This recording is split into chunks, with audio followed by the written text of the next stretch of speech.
Naila, mama sayang sama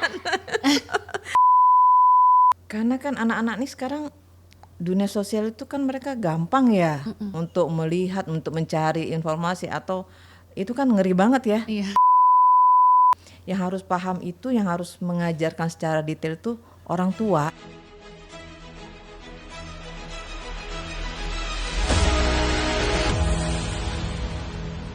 Halo Sobat Gemilang, selamat datang di podcast Inspirasi Gemilang episode 2. Sedikit perkenalan, Yayasan Gemilang Sehat Indonesia merupakan lembaga non-profit atau yang biasa kita kenal sebagai NGO yang secara konsisten memperjuangkan pemenuhan hak kesehatan seksual dan reproduksi serta pencegahan kekerasan berbasis gender dan seksual yang terutama menyasar anak, perempuan, dan kelompok marginal lainnya. Remaja mengalami masa pertumbuhan dari usia anak menuju dewasa yang membentuk setiap sosoknya unik termasuk remaja dengan disabilitas.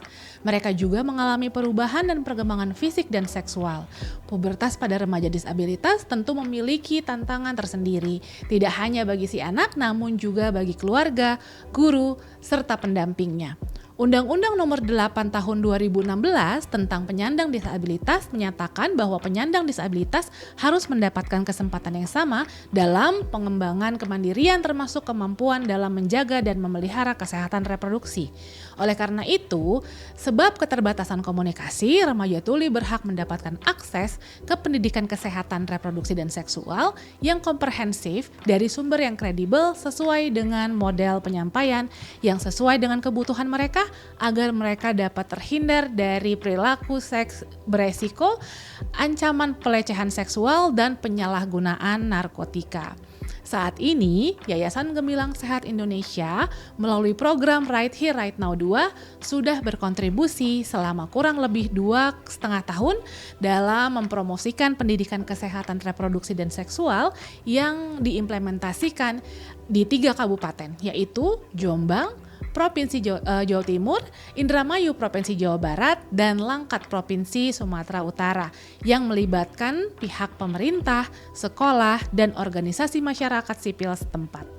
Nah, di episode podcast kita kali ini sangat spesial sekali. Kita kedatangan Naila dan Ibu Vera. Kita akan membahas mengenai bagaimana kesehatan reproduksi juga diberikan kepada anak-anak disabilitas, terutama kepada anak didik dengan keterbatasan pendengaran ya Bu ya, atau tuli gitu ya. Nah, kita mulai dengan pertanyaannya. Yang pertama saya mau kenalan dulu sama Naila ya.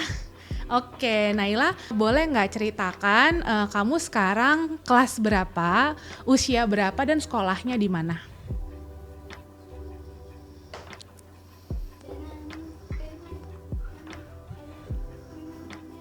Salam kenal, nama saya Naila. Saya kelas SMP kelas 2. Saya sekolah di SLBB Penghudi Luhur. Oke, nah boleh ceritakan kesehariannya nih Naila tuh hobinya apa sih, terus mata pelajaran kesukaannya apa? Aku punya hobi melukis. Aku suka belajar bahasa Indonesia. Oh, oke. Nah, kita masuk karena kita akan membahas ini ya Naila, tentang pendidikan kesehatan reproduksi dan seksual untuk remaja gitu ya. Nah, kira-kira kapan pertama kali Naila mempelajari tentang kesehatan reproduksi dan seksual ini?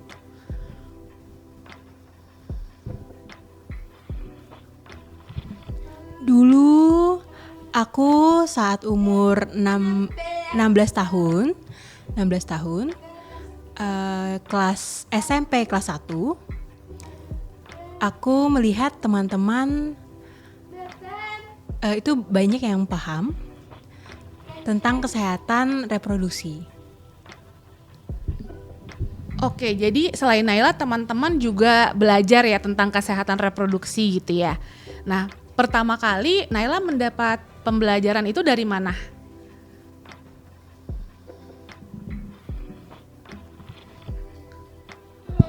ada orang lain yang datang di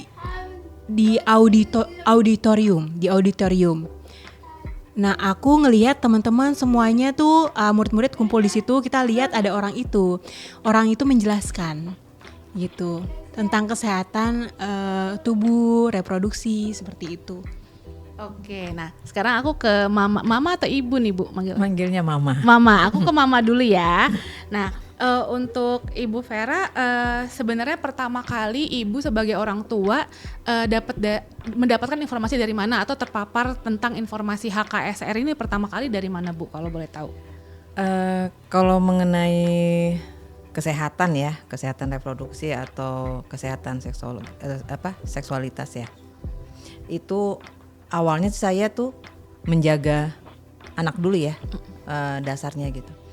Jadi tahun berapa tuh yang kejadian di JIS itu ya, yang ada anak yang kena pelecehan itu tuh. Oke.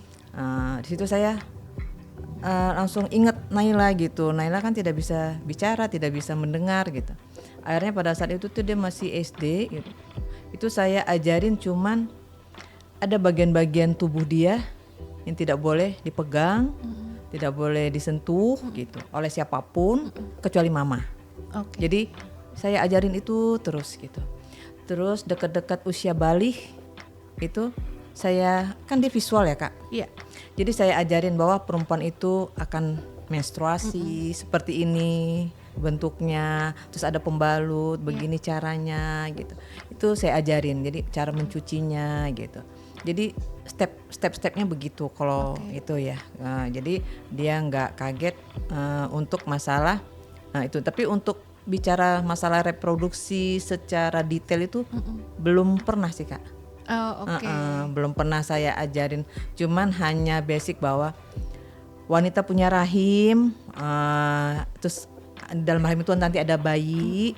Kenapa ada bayi itu ada? Karena saya menyamakan cara berpikir itu kalau misalnya orang menikah itu boleh, itu dipegang semua badan kita. Tapi kalau kamu masih berteman, masih pacaran itu tidak boleh. Nanti itu akan ada bayi dalam rahimnya. Gitu. Iya. Jadi seperti itu aja gitu. Jadi kalau untuk detail saya belum nggak ngerti juga Kak cara menjelaskannya. Iya, berarti dari awalnya Ibu mengajarkan batasan diri gitu ya Bu ya. Jadi kalau sama gitu. orang siapa yang boleh misalkan menyentuh tubuhnya, siapa yang nggak boleh gitu ya.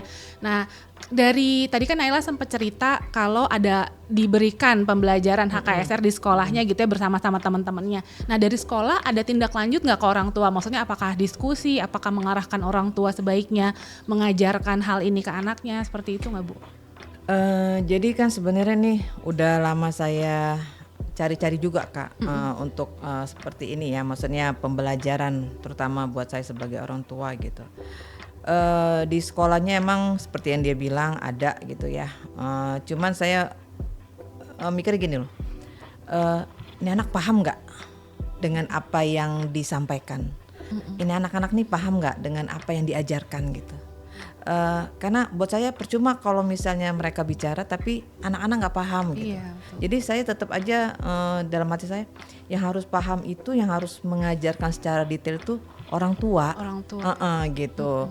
Jadi dia juga tidak pernah cerita bahwa dia sudah pernah mendengar masalah kesehatan reproduksi gitu. Karena dari dia tidak bercerita, saya nggak ngerti dia paham apa enggak pada saat itu. Dan dari pihak sekolah juga tidak ada ini sih, belum ada informasi, ngasih informasi atau ngasih link atau apa ya gitu. Berarti belum ada keterlibatan sekolah juga ya belum, Bu ya? gitu. Oke, Cuman niat mereka memberitahu atau mengedukasi itu ya kita apresiasi gitu. Iya. Cuman masalahnya anak-anak paham atau enggak itu yang saya. Oke. Nah, tadi kan ibu sempat bilang kalau secara mendasar gitu udah mulai memberikan pendidikan kesehatan reproduksi kepada Naila gitu.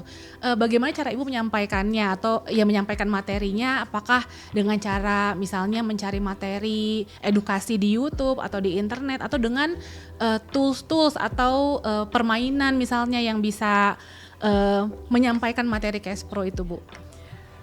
Kalau anak-anak ini kan visual ya Kak.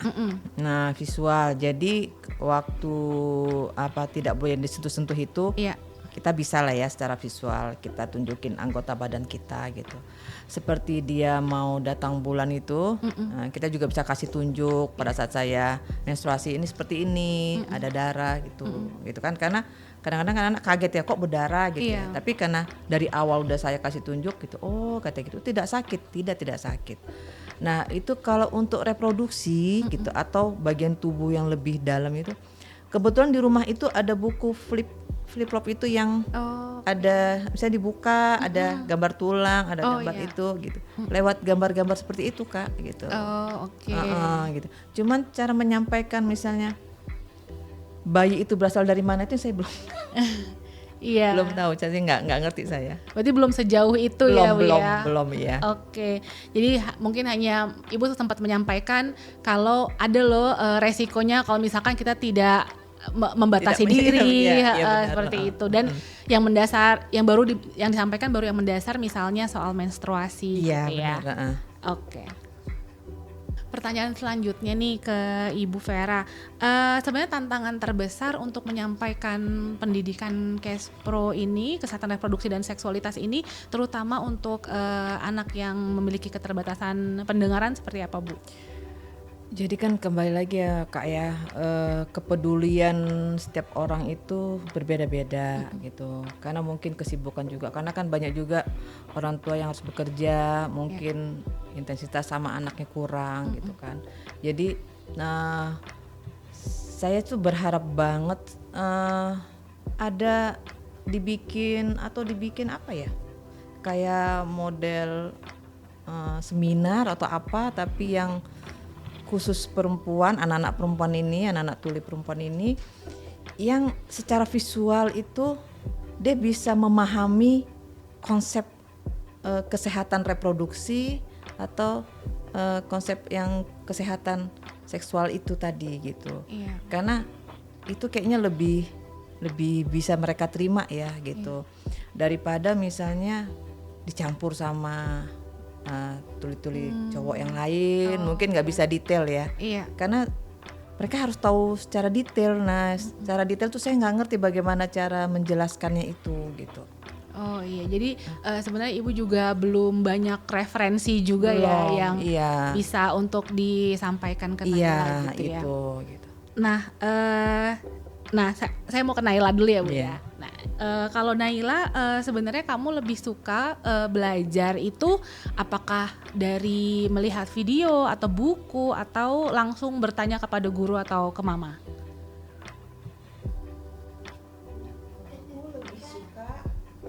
Kalau aku lebih suka belajar dari orang tua. Jadi orang tua secara langsung mengajarkan saya. Nah, saya lebih paham kalau seperti itu. Dari bagian tubuh, belajar tentang tubuh, juga tentang kesehatan, dan juga tadi tentang seksual itu tadi ya. Seperti itu. Nah, waktu pertama kali belajar, Naila ada perasaannya seperti apa? Apakah canggung atau malu atau bahkan ya nggak apa-apa, ini kan bagian dari tubuh saya. Seperti apa kalau Naila melihatnya?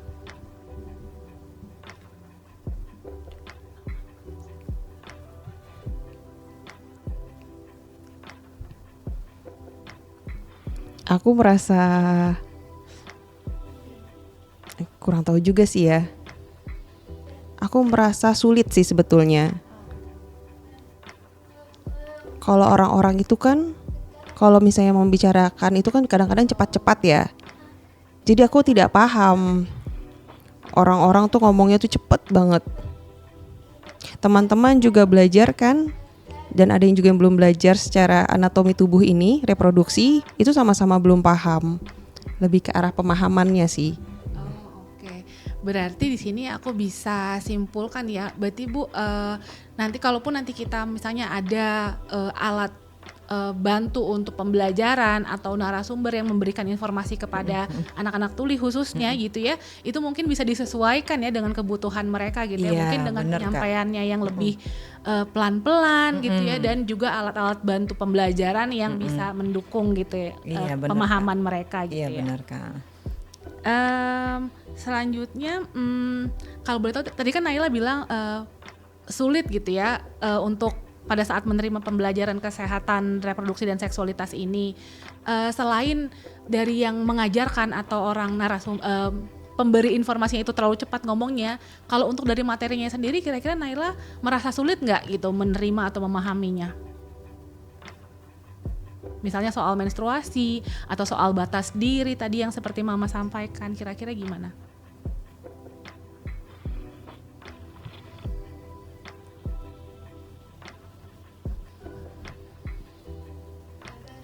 Kalau saya merasanya sulit karena biasanya kalau guru itu kan biasanya pakai menulis atau pakai catatan.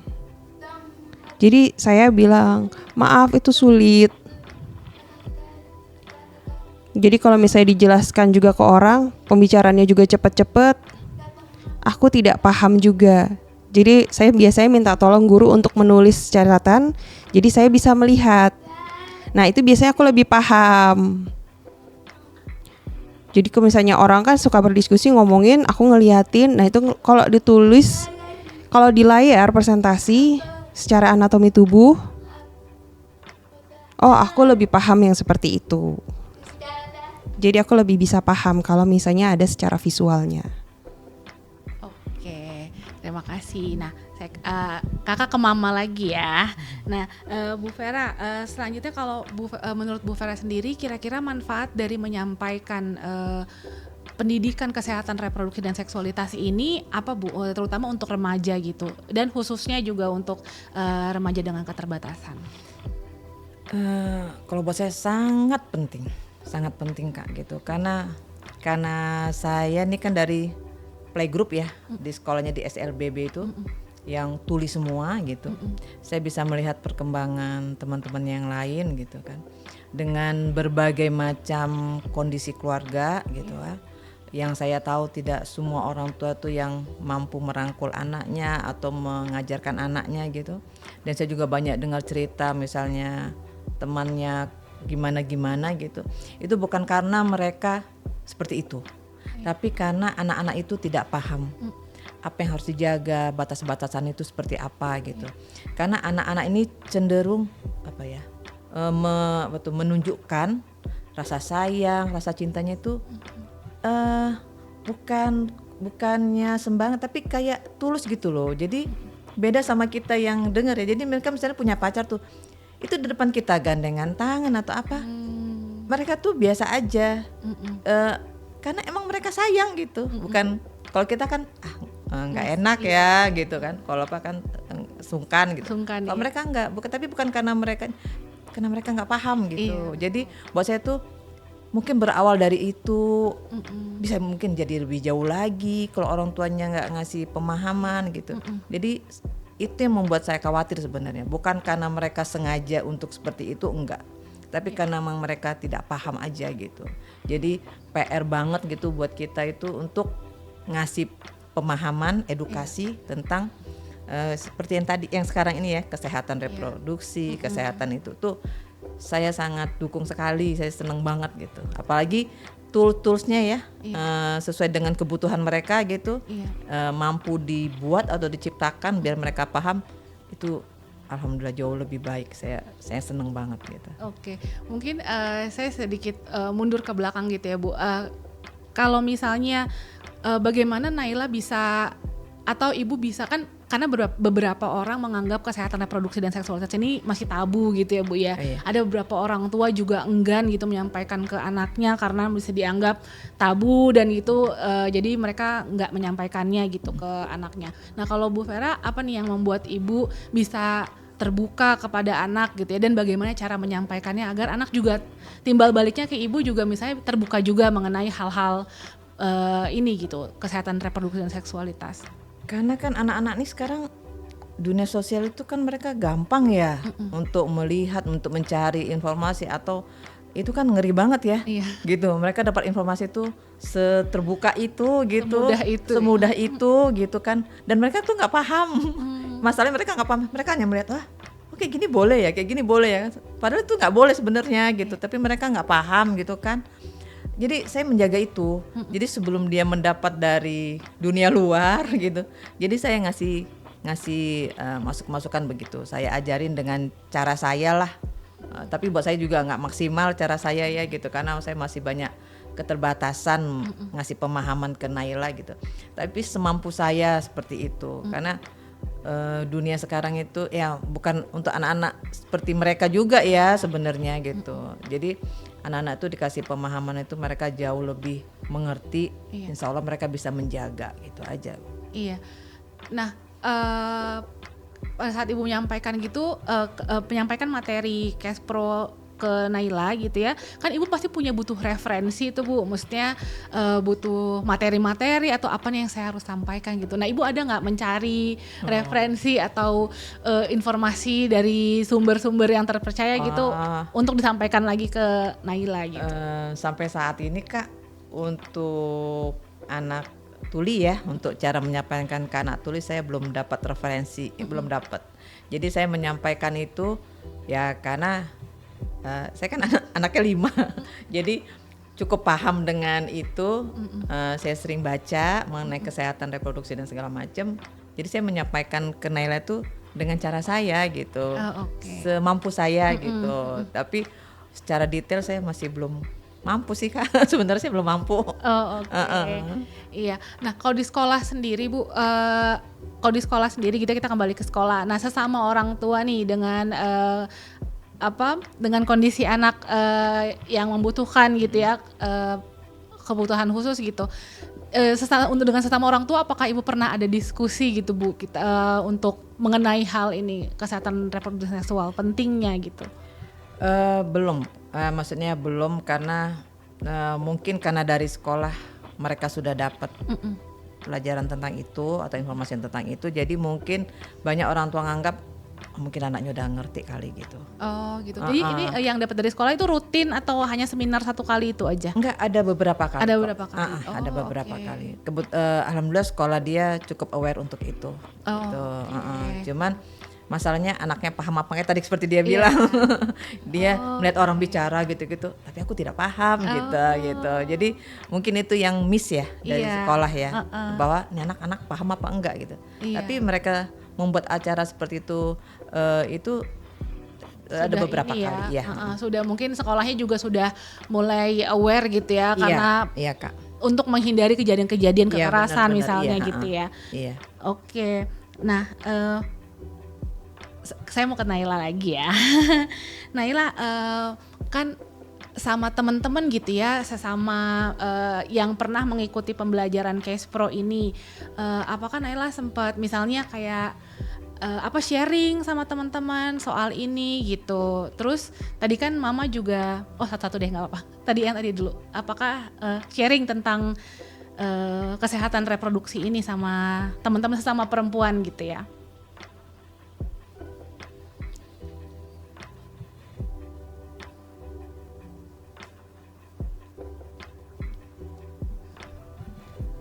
Aku sebetulnya pernah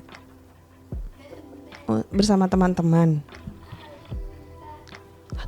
tapi harus dengan pemahaman guru harus bilang apa, biasanya diskusinya lebih ke arah situ. Nah teman-teman itu jadi tetap harus tanya, tapi banyak teman-teman yang tidak mau bertanya sama guru. Nah kalau aku sendiri coba tanya sama guru.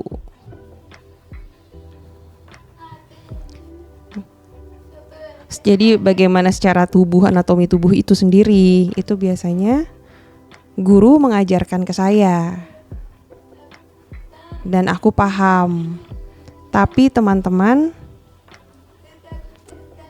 tidak mau bertanya. Jadi kalau ke orang lain tuh lebih segan gitu. Nah, kalau misalnya ada yang tidak paham dengan materi Cash Pro-nya, lalu kalau misalkan tanya ke guru, apakah guru mau membimbing atau menjawab pertanyaan-pertanyaan dari siswa-siswanya gitu, dari kamu dan teman-teman kamu?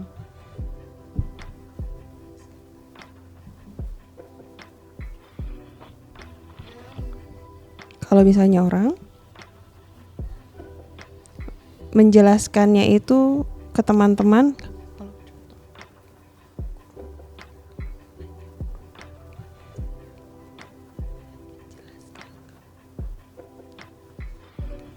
Sebetulnya sih aku masih kurang paham ya kalau diajarin sama guru. Jadi waktu guru ngajarin aku tetap kurang paham. Jadi ketika guru ngomong, bicara, aku tetap kurang paham di sana. Gitu, masih kurang sih. Oke, Bu Vera, menurut Bu Vera seberapa besar sih gitu ya pentingnya peran orang tua dalam menyampaikan pendidikan kesehatan reproduksi dan seksualitas kepada anak, khususnya anak yang beranjak remaja gitu ya, dan ditambah lagi juga dengan anak tuli gitu. Seperti apa, Bu? Buat saya, buat orang tua lain ya, termasuk saya sendiri, kita masih banyak belajar cara memahami anak-anak gitu. Nggak hanya anak tuli gitu, tapi anak dengar juga. Tapi khusus untuk anak-anak kita yang tuli ini, kita rangkul, kita ajak bicara, kita tanya dari hati ke hati, kita ajarin. Setelah anak ini nyaman, kita mengajarkan apapun, insya Allah mereka mengerti. Terutama untuk anak perempuan dengan kondisi tuli yang sangat harus dijaga. Apa itu kesehatan reproduksi, apa itu kesehatan seksualitasnya gitu sangat penting gitu, karena anak-anak ini titipan dari Tuhan, masa depan kita juga gitu kan. Kalau bukan kita orang terdekat, kalau bukan kita orang tua, apalagi kita ibu yang melahirkan dia gitu, kalau bukan kita yang aware, yang sangat peduli gitu, ya siapa lagi gitu ya. Kalau pihak-pihak lain ikut serta peduli, itu anugerah banget gitu. Tapi paling utama saya harap kita sebagai ibu, kita yang paling duluan ya, paling garda terdepan gitu, untuk melindungi anak-anak kita dengan cara membekali mereka sebanyak mungkin ilmu bagaimana menjaga diri gitu. Itu ya. Oke. Saya lanjut saya ke Naila lagi ya. Naila, kira-kira Naila mau kasih pesan apa ke teman-teman yang mungkin masih ragu gitu untuk berbicara sama orang tuanya, untuk bertanya soal kesehatan reproduksi dan seksualitas kepada orang tuanya gitu. Kira-kira Naila mau sampaikan apa ke teman-teman gitu?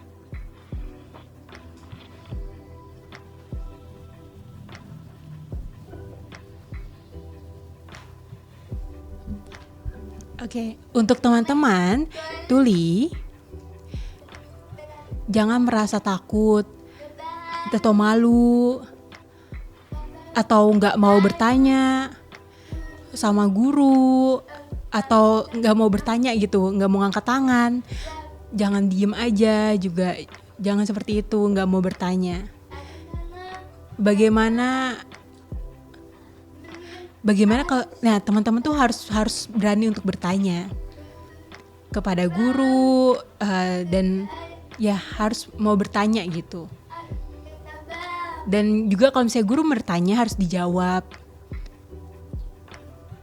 Dan teman-teman jangan takut, teman-teman tuli khususnya harus bisa sendiri untuk bertanya seperti itu.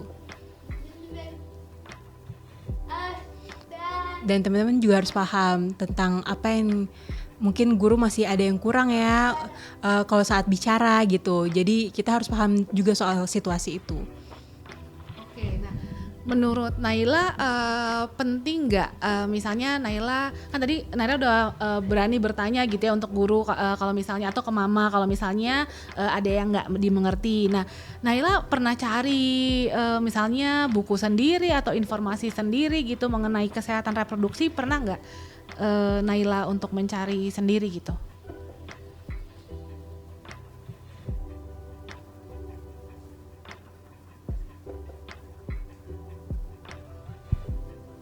Kalau aku kurang sih, kurang pernah soal aku untuk mencari di YouTube atau di Google, paling di situ aja sih, YouTube atau Google. Apa itu kesehatan reproduksi tubuh atau seksual? Aku lihat aja terus tapi kalimatnya panjang-panjang juga. Dan aku lihatnya pelan-pelan, bacanya pelan-pelan gitu. Tapi Oh tetap gitu. Dan kemudian di YouTube juga kan ada teks juga ya, ada teks teks HTS HKS tentang HKS. Terus di YouTube ada juga di kartunnya ada juga kartun. Aku lihat di situ. Oh, ada orang yang laki-laki atau perempuan dan gak boleh saling menyentuh yang seperti itu karena anak-anak perempuan seperti itu. Aku baru oh iya ya aku paham seperti itu. Jadi gak boleh saling menyentuh gitu tubuh seperti itu sih. Jadi dari materi-materi yang pernah Naila pelajari gitu ya, Naila lebih suka yang seperti apa? Baca teks atau dari video gitu ya? Tadi kan ada kartun-kartun juga tuh yang tadi Naila sebut. Nah, Naila lebih suka yang seperti apa? Atau gambar, buku gitu?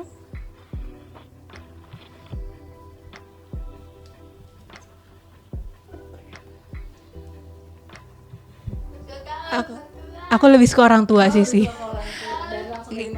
Aku mau misalnya bertanya langsung aja ke mama, ke orang tua. Jadi mama yang ngajarin, langsung jelasin cerita tentang HKS ini. Iya, langsung HKS gitu. ini. Iya. Jadi kita duduk. Iya, sama-sama antara orang tua sama anak gitu. Jadi ngajarin aku gitu. Jadi aku belum apa yang aku belum paham aku bisa lebih paham gitu, jadi bisa saling berbicara gitu, langsung cerita panjang. Jadi itu yang lebih paham gitu, dan aku mengucapkan terima kasih kepada orang tua seperti itu. Ya aku lebih senang seperti itu untuk bisa ngobrol sama orang tua. Kebanyakan mereka gitu, Kak. Oh, oke. Jadi lebih suka langsung dari orang tuanya ya, Bu, dibanding misalkan mereka membaca sendiri atau nonton kartun gitu ya, tentang edukasi gitu. Jadi lebih nyaman untuk berbicara sama orang tua. Karena merasa diaku gitu, Kak. Karena mereka tuh kan terbatas ya. Pada saat mereka ngumpul sama saudara, sama sepupu, kan nggak kayak kita ngumpul bisa saling ngobrol, kan mereka nggak gitu. Jadi karena mereka sangat terbatas dengan itu, jadi mereka tuh lebih nyaman sebenarnya ngobrol sama orang tuanya gitu. Gitu. Karena lebih enak, katanya bilang lebih enak ngobrol, jadi panjang gitu katanya. Oke. Iya. Baik, berarti dari diskusi yang sudah kita lakukan ini, saya bisa menyimpulkan bahwa sebenarnya sangat penting menyampaikan pendidikan kesehatan reproduksi dan seksualitas kepada anak tuli, khususnya benar. gitu ya, Bu ya. Iya. Karena bagaimanapun juga mereka layaknya seperti remaja yang Benar, lain Kak, gitu, benar, tidak ada Kak. bedanya. Lalu juga tetapi mungkin oleh karena itu tadi Ibu juga menyampaikan mengajarkan batasan diri gitu ya, terutama juga pada saat pubertas harus gimana, dasar-dasar basic-basicnya, dasar-dasarnya. Lalu juga tapi yang paling penting adalah harus menyesuaikan dengan kebutuhan anak tuli. Ya Bu ya. Jadi materi atau penyampaian materi HKSR ini harus sesuai dengan kebutuhan mereka. Contohnya gampang dipahami. Contohnya tadi dengan penyampaiannya dengan pelan-pelan gitu ya. Mungkin dari sekolah, dari guru-guru juga menyampaikannya pelan-pelan gitu ya. Dan juga materi-materinya bisa disesuaikan untuk anak-anak tuli ini gitu ya. Nanti juga saya juga mendapatkan poin bahwa sebenarnya anak-anak tuli ini lebih suka untuk berbicara atau mempelajari hal tentang berkaitan dengan HKSR ini dengan orang tuanya sendiri ya Bu ya, dibanding mereka menonton video edukasi atau mereka membaca gitu ya. Jadi itu juga tadi Bu Vera sempat sampaikan penting bagi para orang tua di sana untuk mencari referensi gitu ya, sama-sama belajar ya Bu ya. Belajar kita, untuk bisa memberikan informasi kepada anak-anak tuli khususnya terkait HKSR. Nah kira-kira ada lagi nggak nih Bu terakhir nih mungkin ya pesan yang bisa Ibu sampaikan mungkin kepada Naila atau kepada anak-anak di luar sana gitu ya yang memiliki kondisi seperti Naila, jangan ragu gitu misalnya yang masih ragu atau mungkin belum menerima HKSR ini gitu. Pesan saya seperti saya pernah ketemu beberapa kakak-kakak tuli gitu ya. ayolah kita sama-sama mendidik adik-adik tuli yang khususnya cewek-cewek. Kita bicara lebih intens atau lebih detail masalah kesehatan reproduksi dan lain-lain itu. Karena mereka tuh cenderung lebih mendengarkan kakak-kakak tuli ya. Karena mungkin berkomunikasinya enak gitu. Kita bikin atau seperti seminar atau apa gitu kan. Karena kalau bukan kita gitu kan, kalau kita mengharapkan misalnya semua orang tua harus itu ya, kita nggak pernah tahu ya Kak ya, gitu. Kondisi orang tua kan beda-beda gitu kan. Jadi kita saling jaga, kita jaga anak-anak ini. Dan saya juga harap orang-orang di luar sana tolong jangan memanfaatkan kondisi mereka ya, bahwa mereka juga human yang harus apa ya, dengan keterbatasan mereka tuh kita aware lah sama mereka gitu. Jangan dijadikan apa ya, maksudnya keterbatasan mereka tuh dijadikan sarana atau dijadikan apa sih ya, kesempatan mereka untuk melakukan apapun gitu. Gitu. Jadi saya harap sih seperti itu ya untuk orang-orang luar sana gitu. Kita jaga mereka gitu. Naila, Mama sayang sama karena dia Kak, dia kecil badannya tapi usianya udah 18 gitu. Dan dia itu apa-apa selalu bicara ke saya, minta izin gitu kan. Udah sering, maksudnya kalau ketemu dia sering, anak-anak kan vikol ya. Kalau ngobrol sama teman-temannya tuh vikol kan, karena kan itu kan interaksinya langsung. Saya bilang, itu teman pacar kamu ya? Oh tidak, aku mau sekolah. Tidak pacar-pacar, aku mau sekolah. Jadi itu apa ya, kebahagiaan buat saya bahwa dia ternyata mampu menjaga dirinya gitu. Alhamdulillah gitu. Semoga sampai nanti sudah ada jodohnya ya, dia masih mampu menjaga dirinya gitu. Jadi itu. Jadi saya insya Allah Naila bisa menjadi apa ya, contoh yang baik gitu. Harapan saya seperti itu gitu. Gitu. Nah kalau dari Naila terakhir, kalau dari Naila ada pesan-pesan atau mau mengucapkan sesuatu kepada Mama gitu? Terima kasih Mama, aku sayang Mama. Aku nggak pernah pacaran. Oh iya, Mama tahu. Aku bisa menjaga diri. I love you. I love you. Oke, baik, terima kasih banyak Naila sudah datang ke sini. Makasih Bu Vera. Iya, terima sudah kasih datang ke sini Kakak. dan berbagi kepada sobat gemilang di rumah gitu ya, yang menyaksikan podcast episode kali ini. Terima kasih banyak Naila dan Mama Vera. Iya, terima kasih Kak. Oke, yeay.